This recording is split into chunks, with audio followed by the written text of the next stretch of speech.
Hey, salut tout le monde, bienvenue sur l'heure du midi avec Yann et Frank. Euh, ça s'en vient d'habitude, ça s'en vient d'habitude. Même en live, il y a tout le temps 500 ou 600 personnes. On est live, mais pas live, là, tout le monde comprend ça. Là. Mais la réalité, c'est que c'est en train de devenir une bonne habitude pour plusieurs personnes. On est content. Ça nous motive quand même à continuer à le faire. D'ailleurs, on est tellement motivés que on a annoncé hier sur le live du mercredi soir qu'on allait faire un show devant public. Exclusif à nos Patreons. Donc, si vous voulez assister gratuitement à ce show devant public-là, quelque chose dans le coin du 19 octobre dans la région de Québec, vous voulez avoir le lien pour réserver des billets, ben, il faut être un membre Patreon. Pour l'instant, c'est juste nos VIP qui ont accès. La semaine prochaine, nos super fans et éventuellement les fans de la Pilule Rouge aussi vont y avoir accès parce qu'il y a des niveaux dans les abonnements.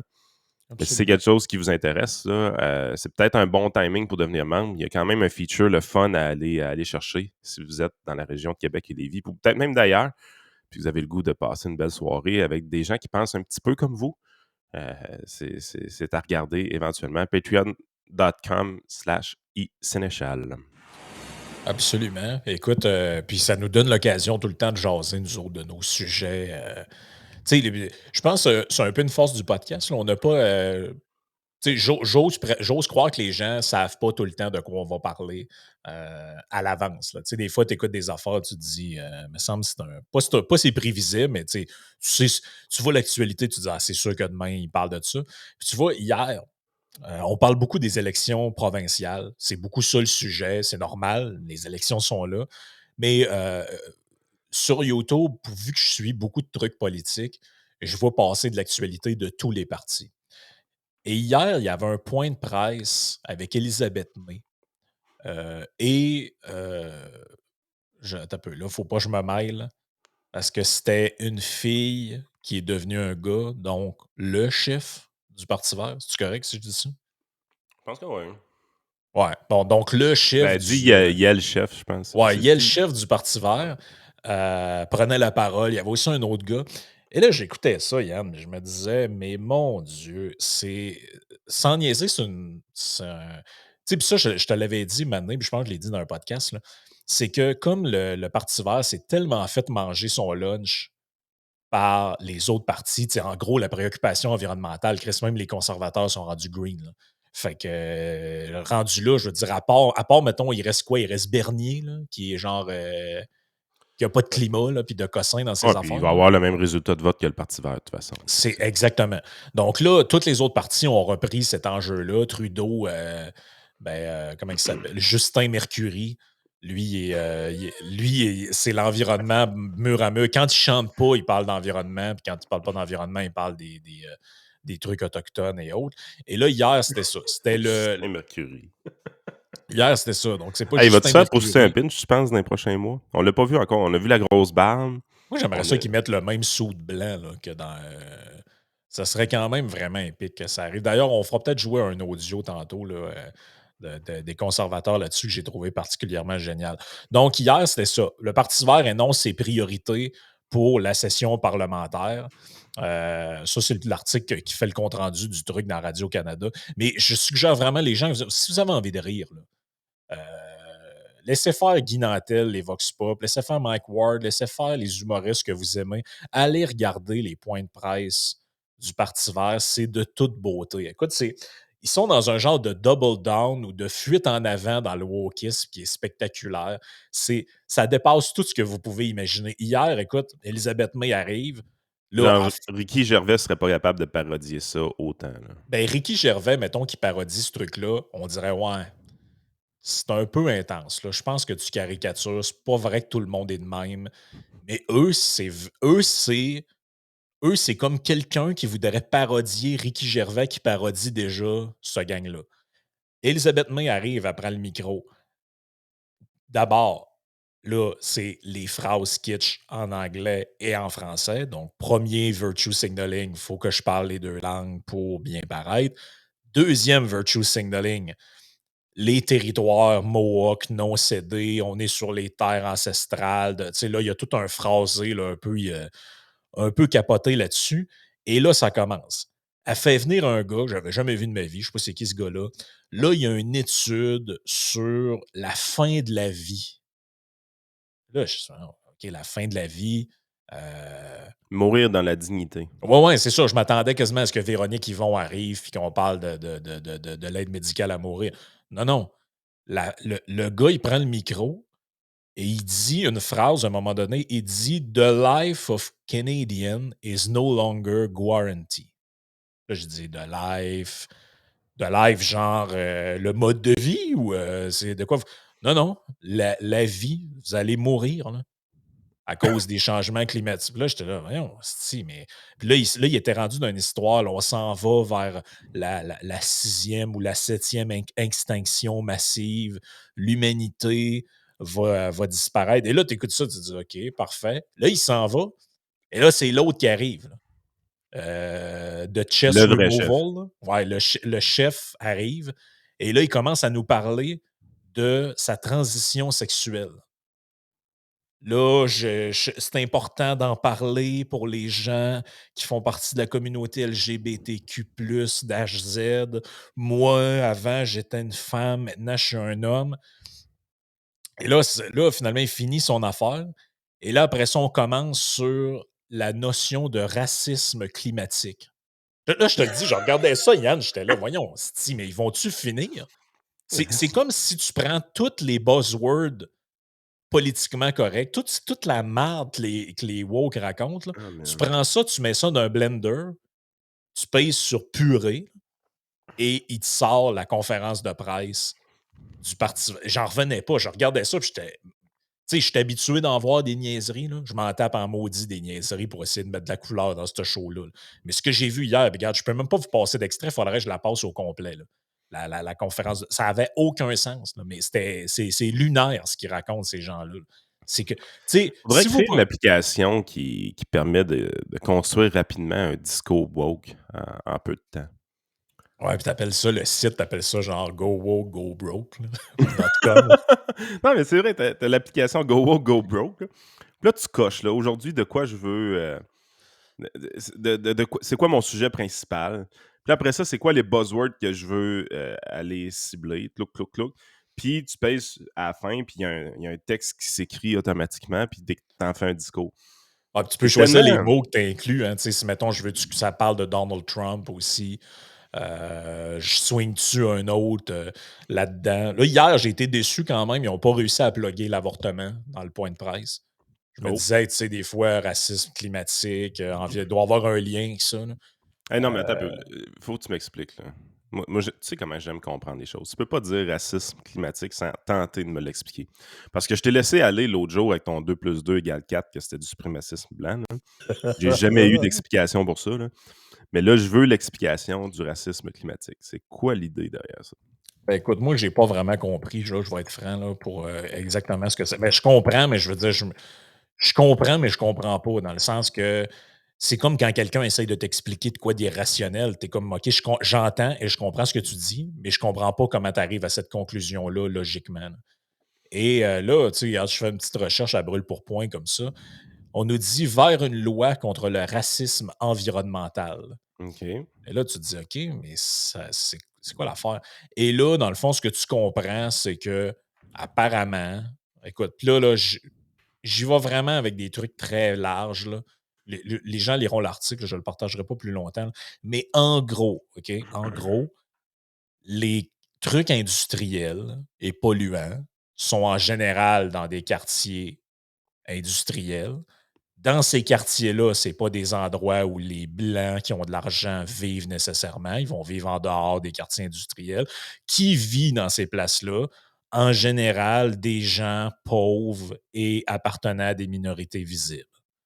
Donc là, ça paraît qu'ils sont jamais allés dans des régions, by the way, ces gens-là, là, parce que pas loin des usines, des papeteries, d'après moi, il y a pas beaucoup de gens racisés, là. Mais gros, tu comprends le concept, là? Tu sais, je Ouais. l'entends, l'argument, je le comprends, mais en même temps, je comprends pas la conclusion. Je comprends pas en quoi. Je veux dire, écoutez, là, il y a des gens, mettons que toi, tu déménages de pays, tu n'as pas beaucoup d'argent, tu t'en vas immigrer dans une place. Qu'est-ce que tu vas faire? Tu vas dire, ben là, je vais essayer de me trouver un logement à prix abordable. Donc, forcément, je n'irai pas dans des beaux quartiers, puis dans le centre-ville. Je vais aller dans une place peut-être un peu plus reculée, un peu plus industrielle. Donc, c'est naturel en passant là, que dans des coins moins chers, pourquoi ils sont moins chers? Parce qu'il y a toutes sortes. C'est pas nécessairement charmant. Là. C'est un appartement pas loin d'une usine ou c'est pas un quartier où nécessairement tout le monde a envie de vivre. Mais je pense que c'est assez naturel que des gens, mettons, issus de l'immigration aient s'installer dans ces coins-là. Et là, eux, ils twistent cette patente-là en disant que c'est une forme de racisme. Là. Je comprenais rien de leur histoire. Là. Après ça, tu as aussi l'histoire que les peuples des pays là, en voie de développement vont être touchés plus que les autres. Puis, bref, regarde, là, je fais vraiment des efforts pour essayer de te l'expliquer. Là. Mais là, OK. il dit, tu vois, dans l'article, ça dit la pollution de l'air est plus élevée dans les coins où il y a des communautés autochtones et des réserves. Là, ça a l'air. Mais c'est comme si c'était volontaire, genre, que ça soit de Ben, même. j'ai écouté une patente de Poilievre récemment, puis il parlait du Bill 69, comme de quoi c'était rendu extrêmement difficile de créer un nouveau projet énergétique à cause de ce bill-là qui a été adopté. Puis il y a comme, tu sais, c'est comme un assessment, là, de ce que je comprends de cette loi-là. Tu dois déterminer les impacts environnementaux. Tu sais, c'est une des choses qui sont à faire, mais il y a d'autres impacts qui doivent être mesurés. Quel impact ça va avoir sur le féminisme, les femmes, par exemple, dans les communautés. Puis, tous les buzzwords libéraux là, ont été intégrés apparemment dans cette loi-là. Puis la conséquence de tout ça, c'est que ça rend la création de futurs projets énergétiques quand même ultra difficile. Ben oui. Parce que t'as augmenté la quantité de paperasse qui doivent être remplie. Puis, demandez à n'importe quel entrepreneur qui a déjà rempli un formulaire gouvernemental, ils vont tous vous dire la même chose. Quand tu arrives pour remplir ça, tu sais jamais quoi répondre, dans bien des cases. C'est mal foutu, c'est pas bien expliqué, les définitions sont pas claires. Puis toi, t'as pas d'aide pour faire ça, parce que si t'appelles pour avoir de l'aide, ils vont te mettre en attente 2 heures pour te raccrocher au bout du nez. Là. Ils sont en train de préparer les passeports des gens. Euh, Mais Yann, écoute, regarde, ils disent dans l'article que j'ai partagé aux gens là, de la presse, là, ça existe au Québec, point d'interrogation. Écoute, là, le racisme environnemental, bon, ça disait climatique au début, là, on est rendu environnemental, est un phénomène de plus en plus connu aux États-Unis et dans le monde anglo-saxon, mais demeure très peu abordé au Québec. Malgré le manque de données sur le phénomène, donc eux autres sont sûrs que c'est réel, là, Mal- le phénomène. Malgré le manque de données sur le phénomène. Hey, ça, j'adore cette phrase-là. Écoute bien ce qu'ils disent. Les experts, évidemment, moi ça, je suis plus capable. Les experts consultés par la presse affirment qu'il existe probablement, plusieurs cas de racisme environnemental au Québec. Et écoute bien l'exemple qu'ils donnent. Ah, tabarnak, Écoute bien man. ça. À Montréal, par exemple, les îlots de chaleur se trouvent principalement dans des quartiers peuplés par une plus grande densité de personnes racisées, comme Saint-Léonard ou Saint-Michel. Ah, man. Sérieux, là? Mais Ah, moi, il y a quelqu'un qui m'a déjà dit, tu sais, tu vas aux États-Unis, puis les terrains de baseball en turf, il y en a un, puis deux, puis c'est vrai, c'est magnifique, là, tu sais. Puis je parlais avec quelqu'un cet été au baseball, puis je disais, tu sais, on était à Henri Cazot, qui est un nouveau stade synthétique qu'ils ont fait dans la région de Québec, puis il est vraiment fantastique, là, vraiment bien fait.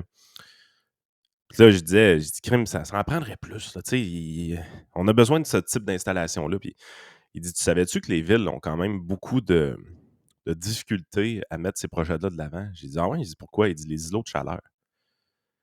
Il dit: «Les turfs synthétiques, qui sont quand même relativement foncés pour le baseball, vert, rouge foncé, ils se dégagent beaucoup de chaleur par rapport à ça». Puis ce qui est totalement vrai, là, je veux dire, quand tu vas sur le field, tu le sens très bien. Tu es 3 ou 4 degrés de plus que dans les estrades, qui eux-mêmes sont sur de l'asphalte, là. Ça vous donne un peu une idée. ça fait Euh, quoi, ça, dans l'absolu? je sais pas. Mais J'aimerais ça que quelqu'un m'explique. Qu'est-ce que ça fait? Qu'est-ce que ça dérange, ça? parce que ça prendrait des arbres à la place. OK. Mais apparemment qu'une des raisons pourquoi c'est très difficile d'avoir beaucoup de stades synthétiques au baseball, au soccer, tout ça, d'en avoir plus, apparemment, c'est qu'il y a beaucoup de résistance à cause des îlots de chaleur que ça crée. Fait que, on préfère le gazon naturel, mais puis le sable pour le baseball, mais de la misère à avoir des employés pour les entretenir, par exemple. Ce qui est le fun avec un turf, c'est que tu pas ben besoin d'entretien. Tu sais. Les lignes sont peinturées à terre. Là. le terrain est pas à refaire. Fait que ça nécessite beaucoup moins d'employés, mais c'est ça, ça fait des îlots de chaleur, puis les gauchistes n'aiment pas ça. Ben, écoute, il y a vraiment une dérive. Puis même si les gens qui nous écoutent, là, vous êtes écolo, puis si vous avez une sensibilité pour ça, vous devez aussi, dans votre équation, prendre en compte la démocratie, là. Tu sais, le système dans lequel on vit, on l'a vu, là, il est fragile, là. Il est très fragile, le système dans lequel on vit, là. Et ça prend pas grand-chose pour basculer vers quelque chose de moins démocratique et moins respectueux des libertés individuelles. Là, check, je lisais ça un matin dans la presse. Attends un peu, je te mets ça ici. Je vais juste mettre le bon article, non pas celui-là. Non, ben garde celui-là aussi, garde, ça en est une autre affaire. Laval n'a pas protégé un milieu d'une haute valeur écologique. Regarde-moi la photo qu'ils ont pris. C'est Un quoi qu'il y a de photo, valeur là-dedans, là? et là, regarde, qu'est-ce qu'ils disent là-dedans? La ville doit faire l'acquisition du terrain à des fins de préservation. Ça te rappelle pas une affaire qu'on a parlé dans le programme de QS? Les villes qui font l'acquisition de terrain, même Ouais, si c'est pas utile pour rien. Et là, qui écoute, était non développé. Ouais, ouais, la réquisition. oui, c'est ça. Et là, tu vois un peu partout dans les journaux, ça vient, là, ces affaires-là. Et là, écoute, j'essaie de retrouver l'article. Oui, c'est lui ici. 3 nouveaux golfs s'ajoutent à ceux qui seront protégés. À Montréal, il y en a des terrains de golf, là. Il y en a un à Dorval, il y en a un en tout cas, il y a plein de places, là. Je ne connais pas la map des territoires, là. Mais écoute bien ça. La communauté métropolitaine de Montréal fait l'objet de poursuites parce qu'elle a modifié le règlement de contrôle des terrains vacants. Et là, ils disent l'organisation supramunicipale persiste et signe. Elle affirme ne pas outrepasser ses pouvoirs en agissant de la sorte. Agissant de la sorte, savez-vous ce que ça veut dire là-dedans? Ils veulent déclarer ces terrains-là comme, dans le fond, la seule utilité que tu pourrais faire. Mettons toi, tu as ce golf-là, là, le golf de Dorval. Sur un zonage golfier. Tu n'as plus envie de t'en occuper. Tu veux le vendre, puis il y a un gars qui aimerait ça acheter ça pour faire 3 blocs d'appartements, puis un parc, puis whatever. Non, non, non, non, non. Tu peux plus disposer de ton terrain comme tu veux, monsieur, parce que ce terrain-là, là, il va être requis pour faire des espaces verts. Ben, tu sais, les terrains de golf qui étaient dans les villes ont cette pression-là. Je veux dire, la valeur des terrains a augmenté énormément, donc la valeur des taxes municipales aussi. Puis, tu sais, souvent, c'est des grands, grands, grands terrains. Fait que c'est sûr que les promoteurs immobiliers look toujours un peu ces terrains-là en se disant il me semble que ça ferait bien des condos ici, ça serait projet service, ainsi de suite. Puis avec la prise de valeur artificiellement gonflée par les bateaux d'intérêt, donc directement grâce à l'intervention gouvernementale, fait en sorte qu'à un moment donné, tu dis, crème, c'est bien beau un golf, mais ça serait vraiment plus rentable de juste vendre le terrain. Ben oui, mais écoute ce qu'ils disent dans l'article.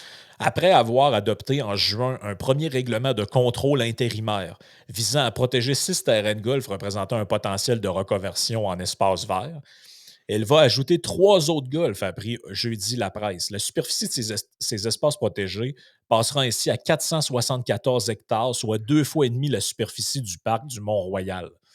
Et Éric là, Cash-Champagne, quand il fait cet article-là, est-ce qu'à quelque part, il parle du fait que l'impact à moyen long terme de ce genre de mesures-là, c'est que ça augmente le prix de vos maisons? ben, merci Yann. Là, mon prochain point, c'était, as-tu remarqué que les mêmes personnes qui parlent de ces trucs-là, là, c'est les mêmes qui pleurnichent à journée longue que les loyers coûtent trop cher? Tu sais, c'est parce que ne voulez pas qu'on en construise à nulle part.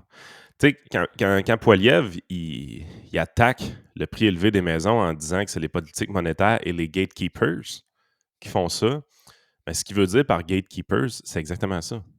C'est les gardiens de la porte. C'est Voyons, les donneurs de permis. C'est les donneurs de permis qui font en sorte que, malgré le fait qu'on soit un grand territoire peu peuplé, on manque de terrain. ça n'a pas de bon sens, là. Pensez-y à la phrase, là. On est sur un grand territoire peu peuplé et on manque de terrain. Comment ça peut arriver? Ben, ça peut Comment a ça peut oui, ça peut juste c'est arriver avec une mauvaise gestion des ressources gouvernementales. mais l'affaire, c'est que c'est ça qu'on voit, là. Vous avez les preuves devant vos yeux, là. Je veux dire, je comprends pas comment ça pourrait être plus clair que ça, quelle pédagogie autre que ça qu'on peut faire, là. Puis je le sais, on parle à des gens qui comprennent en ce moment, là. Ben oui. Mais les gens qui tombent là-dessus par hasard et qui comprennent pas, là, vous le voyez devant vos yeux, là. Toute gestion des ressources ou allocation des ressources qui est gérée par le planificateur en haut, là, avec son bureau, ça mène à des pénuries artificielles. S'il y a une pénurie de logements, là, je ne sais pas si c'est vrai qu'il y a une pénurie de logements, mais on dit qu'il y en a une. OK, parfait. S'il y a une pénurie de logements, là, la seule et unique cause de ça, là, c'est tous les gatekeepers et les règlements qu'il y a Ben oui. alentour de ça. Parce qu'écoute, il y a des gens qui veulent en développer, là, qui veulent en construire des logements. Là. Ben, Christ, non, pas là, ça c'est un terrain. Ah, non, ça c'est une ancienne église, c'est un truc patrimonial. Ah non, ça c'est un terrain vacant pour ce qui appartient à une communauté religieuse. Ah, ça c'est telle autre affaire. Non, non, ici on va construire un parc à chiens, telle autre affaire. OK, mais c'est parce que les amis, le monde va rester où? Vous voulez densifier les villes, sacrement, tous les espaces qu'on a pour construire des blocs. Vos logements sociaux, vous allez les construire où? Là? Ils parlent qu'ils veulent construire des dizaines de milliers d'unités de logements sociaux, mais vous allez les construire où? En dessous de la terre? Écoute, c'est exactement le point. Puis à un moment donné, tu es là, tu te dis, ces gens-là, comment ils font pour avoir les 2 discours en même temps? Parce que c'est effectivement les mêmes personnes qui veulent plus de densification urbaine puis qui sont contre l'étalement urbain. Puis de l'autre côté, c'est les mêmes personnes qui protègent des espaces verts En pleine ville? en pleine ville. Tu sais, je comprends l'intérêt, mettons, de New York d'avoir Central Park, OK? Ben oui, puis toutes les villes ont besoin d'avoir des parcs. Là. Ah ouais. On n'a pas dit qu'il fallait prendre tous les parcs et mettre des condos en carton dessus. Là. C'est pas ça qu'on a dit. Non, non, non, mais c'est parce qu'à un moment donné, quand même, il faut réaliser une chose. La densification, ça l'amène les gens à utiliser ces espaces-là qui sont les plus valorisés par le marché. La raison pourquoi le propriétaire d'un terrain de golf décide de le vendre pour construire des condos dessus, là, c'est simplement que la bulle d'actifs est tellement rendue grosse qu'il se dit ça vaut pas la peine d'exploiter un terrain de golf avec ça. On aurait avantage à construire en hauteur. Parce que Ben le oui, prix du terrain est tellement rendu cher que si tu utilises ce terrain-là pour faire une activité commerciale dessus à un étage, parce que c'est ça, là, un terrain de golf, il y a juste un étage, si on veut. exactement. J'ai de la difficulté à rentabiliser ça. Coûte trop cher en taxes, coûte trop cher en intérêt sur mes prêts. Ça aussi. Là. Par contre, si je fais ça à 15 étages, là, c'est payant. Pourquoi c'est rendu de même? Ben, vous avez tellement mis du zonage partout qu'on manque de terrain. Puis de l'autre côté, vous avez tellement imprimé de l'argent au niveau fédéral qu'on a créé une bulle d'actifs. Fait que vous voulez régler le problème. Vous aimeriez que le golf reste un golf? Moi, j'ai pas de problème avec ça. Vous voulez que le golf reste un golf? Parfait. Il faut que la valeur du terrain du golf baisse. Comment on fait pour faire baisser sa valeur de son terrain? Ben, il faut que tu choisisses d'autres terrains puis tu débloques. Il faut que les gens ne manquent pas de terrain. Il faut que tu sois capable de faire des projets partout. Puis de l'autre côté, les clowns en haut, peut-être falloir normaliser les taux d'intérêt puis arrêter d'aller jouer avec l'économie puis de créer des bulles d'actifs artificielles. Ben non, c'est ça. Là. Puis Les tu sais, gouvernements, il faudrait qu'ils arrêtent de dépenser trop, là, de payer du monde à rien faire, des choses comme ça. Il faut arrêter ça. Il faut avoir des gains de productivité pour s'assurer que tout le monde a ben les oui. moyens. Ah, mais exactement. Mais tu sais, le il y a un vieux dicton là, dans le jargon populaire qui dit: «Tu peux pas avoir le beurre, l'argent du beurre puis le cul de la fermière». Non. Ça, c'est de la pensée populaire de base là, qui dit bien des choses. Ce que ça veut dire, là, c'est que quand j'étais à Londres, là, tu prends le train, là, puis pendant une demi-heure, tu t'en vas d'un bord ou de l'autre, tu es encore dans Londres. Il y en a eu de l'étalement urbain dans ces villes-là. Et une des raisons pour lesquelles il y a eu de l'étalement urbain, c'est que les gens qui décrient l'étalement urbain, pour protéger le patrimoine architectural de la ville, ils t'obligent, mettons que tu achètes une maison, toi, à Westminster, peu importe où dans Londres, et qu'elle a, mettons, X âge, tu ne peux pas la démolir puis construire un duplex dessus. Là. Ah non, non. Il faut que cette maison-là reste pareille comme elle est, avec un certain type pour préserver le cachet, pour préserver tout ça. J'ai pas de problème avec ça, mais si c'est le choix qu'on fait, puis aujourd'hui, les touristes vont là parce que c'est beau, parce que ça ressemble à ça, puis c'est bien correct. C'est la même affaire qu'on a faite dans le Vieux-Québec. Mais Christy, je sais pas si vous le savez, là, mais ici, là, au Québec, on a ça pour des maisons qui ont genre 80 ans, là, 100 ans. Ah, puis Puis, même puis, plus puis simple que ça. Écoute, je vais te parler d'une situation personnelle qui m'est arrivée à fucking Saint-Anselme, OK? On avait un projet de faire des cages de frappeurs, puis on voulait faire ça proche de chez nous, puis on voulait faire ça à Saint-Anselme. Fait que, on s'informe, il y a des terrains commerciaux à vendre à Saint-Anselme. Fait qu'on en spot un qui était bien situé, qui ferait de quoi de bien, puis tout ça. On s'informe à la ville, voici notre projet. On irait mettre des cages de frappeurs avec un petit bar, puis un coin jeux vidéo pour les enfants. Tu sais, de quoi de bien simple. La ville, elle nous arrive, tu peux pas. C'est pourquoi? Comment ça, je peux pas, c'est zoné commercial. Ouais, mais c'est zoné commercial 8C, je sais pas quoi, là, mais une lettre, là. Ah ouais? Ouais, c'est ça. Toutes les applications commerciales que tu peux faire, voici la liste des affaires commerciales. Puis, ben, c'est ça, le vôtre, c'est comme un divertissement intérieur, puis il n'est pas classé dans ça. Je dis, ah, fuck, c'est de la merde, fait que je peux pas utiliser ce terrain-là pour ça. Mais on pourrait le dézoner. OK, on pourrait le dézoner. Oh, oui, on pourrait le dézoner. Ah, ben, OK, comment ça marche? Il faut faire une demande. OK, ça coûte 1000 piastres. Ça coûte 1000 piastres, faire la demande. ben Oh, oui. oui, c'est 1000 piastres, puis c'est moi, il faut qu'il paye. Ouais. Puis ça, on va en profiter, on va dézoner tout ça, puis on pourrait ajouter cette catégorie-là. Parce que je n'avais pas le droit de faire mes cages de frappeurs, mais j'avais le droit de faire un bar de danseuse, selon le zonage qui était en place. Ah, ben oui, évidemment. Demande-moi pas la logique. Il n'y en a pas, OK? Il n'y en a juste pas. Ils ont coché des cases, puis ils avaient oublié de cocher la case divertissement intérieur. Mais divertissement pour adultes intérieur, ça, c'était correct. Vous pouvez aller pogner des totons, mais pas frapper des boules. OK? Ben oui, évidemment. Fait que là, on fait le processus. Dézonage, ça coûte 1000 piastres. Puis là, ça dézone l'ensemble des terrains commerciaux pour intégrer le type d'activité qu'on voulait faire. Fait que là, prépare le projet de règlement, blablabla. Puis là, là, ils nous écrivent, ça va passer à telle date, telle heure au conseil municipal. Fait que là, ma blonde est allée au conseil municipal pour voir ça. C'était son projet à elle, by the way. Puis, fait que là, elle s'informe, elle regarde ça, elle écoute. Puis là, quand il arrive à son point, tu sais, elle était peut-être un peu nerveuse. Elle dit, OK, là, c'est le point que je veux qu'il passe. Le maire est arrivé. Bon, en proposition de dézonage, non, mais on a rajouté la clause 8E au zonage commercial. Là, le maire est là, il dit pourquoi ça? Il y a un conseiller qui dit ah, je sais pas trop, quelqu'un veut faire un projet là, de divertissement, là, mais je n'ai pas trop entendu parler de ça. Bah, y a quelqu'un qui s'oppose? Ils se regardent tous, ben non. OK, bah, approuvé. Fait que là, genre, ma blonde est revenue à la maison, elle dit c'était n'importe quoi. C'était vraiment, vraiment n'importe quoi. Le maire était pas au courant, les conseillers étaient pas au courant. Il y a juste le greffier puis qui avait fait ses patentes, puis ça avait coûté 1000 piastres plus taxes, puis Mmh. tout ça. Là, j'étais là, je dis, c'est donc bien du gaspillage d'argent, de un, première des choses. Puis de deux, ça sert à quoi tout ça, là?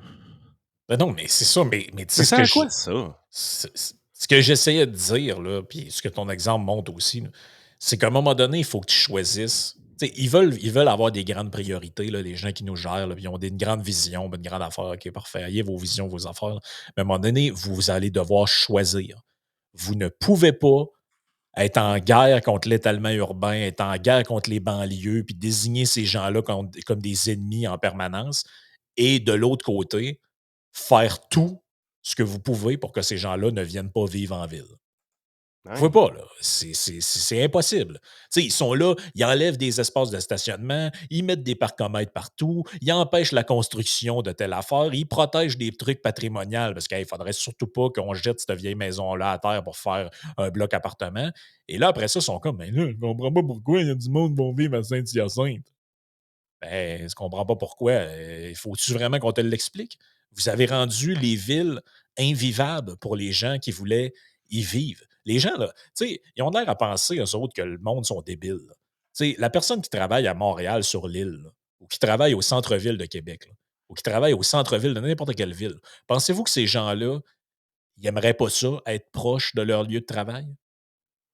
Oui, ils aimeraient ça être proches de leur lieu de travail. Il y a qu'un problème, c'est que les infrastructures sont déficientes.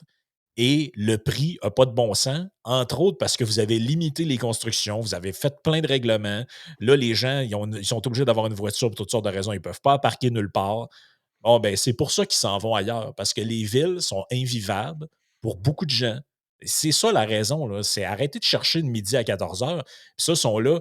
Ouais, d'un côté, ils disent ouais, mais il faut lutter contre l'étalement urbain. Et de l'autre, ils continuent à peser sur le gaz de tout ce qui a fait en sorte que l'étalement urbain explose. Je comprends pas leur vision.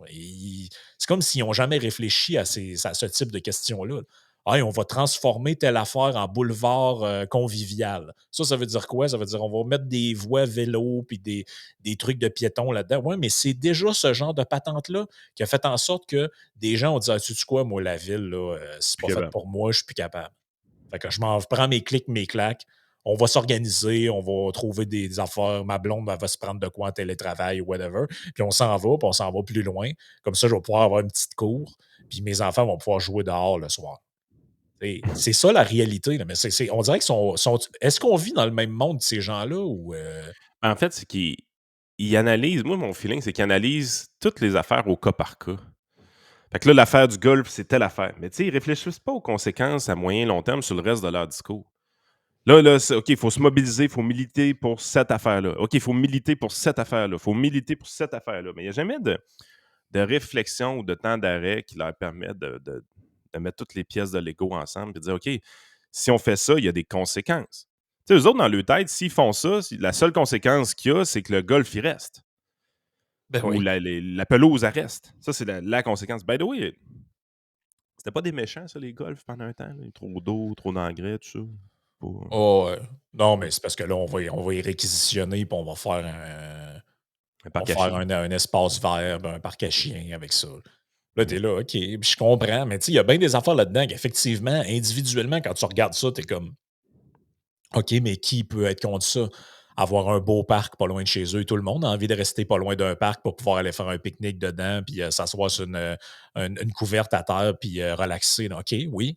Mais si la conséquence de ça, c'est que dans ta ville, supposément, les gens ne savent plus où vivre, il y a une pénurie d'appartements à prix raisonnable, ben, peut-être que si à chaque fois qu'il y avait un projet pour régler ce problème-là, tu ne lui mettais pas des bâtons dans les roues, peut-être que ça aiderait, je sais pas, là. Tu sais, à un moment donné, il faut que tu réfléchisses à ce genre de truc-là. Tu sais, comme il arrête pas de dire: «Hey, là, il faut trouver un moyen de revitaliser, les centres-villes», parce que là, les commerçants, il y en a beaucoup qui ont fermé puis tout, puis le lendemain, tu entends parler qu'ils vont hausser les taxes puis là, tu es comme: «Mais Chris, c'est ça tu fais pas le lien entre ce que tu me dis hier et ce que tu annonces aujourd'hui?» Non, il y a pas, ça a pas de rapport ensemble, non, Il y a un je sais grand pas. manque de réflexion, je trouve. Ouais, puis c'est Chose beaucoup. qu'on fait, nous autres, pour des édentés, on n'est pas pire. On l'a fait, cette réflexion-là. Ben, en tout Complète, là. cas, Le cycle complet de la réflexion, là. Tu sais, pas juste analyser la chose, c'est voir les impacts à moyen long terme de tout. Il me semble on fait cet effort-là d'essayer de le visualiser. ben, en tout cas, à part nous autres, puis ce qu'on fait avec Vincent dans le trio, j'ai pas entendu beaucoup de gens mettre en parallèle le dénoncement de l'étalement urbain et tous les freins qu'on met à la soi-disant densification parce qu'on empêche les constructions ici et là pour toutes sortes de raisons. Mais sur ça, on va passer à la partie Patreon. On a déjà dépassé un peu le temps. Fait que joignez-vous à nous sur patreon.com/isénéchal. Écoute, là, inquiétez-vous tout le monde, parce que là, Pour que le monde ait peur! il faut que le monde ait peur. On va parler dans la partie Patreon. Il y a l'éclosion au Québec d'un super champignon mortel. Fait que on s'en va. Un champignon mortel.